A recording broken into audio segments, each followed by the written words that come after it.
আসসালামু আলাইকুম। এখন একটি বার্তা নিয়ে এসেছি, সেটা হচ্ছে ঘুমানোর আগে ঘুমানোর দোয়া পড়বেন এবং ঘুম থেকে উঠার পর ঘুম থেকে উঠার দোয়া পড়বেন এবং তাড়াতাড়ি ঘুমাবেন, তাড়াতাড়ি আবার ঘুম থেকে উঠবেন। এটা কিন্তু অর্থাৎ বুঝেছি রাত্রের ঘুমের কথা। আমরা এশারে নামাজ পড়ে বেশি সময় সজাগ থাকবো না, দ্রুত গতিতে ঘুমিয়ে যাব, ফজরের নামাজটা পড়ার চেষ্টা করব। যদি অন্যথায় আমরা মধ্যরাতে 11টা-12টার দিক দিয়ে ঘুমাই এবং সকাল 8টা-9টায় উঠি, তাহলে ওই আত্মাকে বলা হয় খবিশ আত্মা।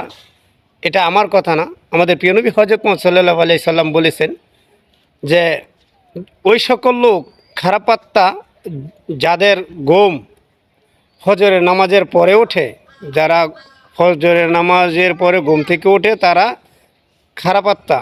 যারা ভালো আত্মা তারা হচ্ছে ফজরের নামাজের সময় উঠবে, সে কোরআন তেলাওয়াত পড়বে, সূর্য ওঠার পর চাস্তের নামাজ পড়ে সে আবার কি সে রিজিকের সন্ধানে বের হয়ে যাবে, অর্থাৎ কর্মের সংস্থানে সে ঢুকে যাবে।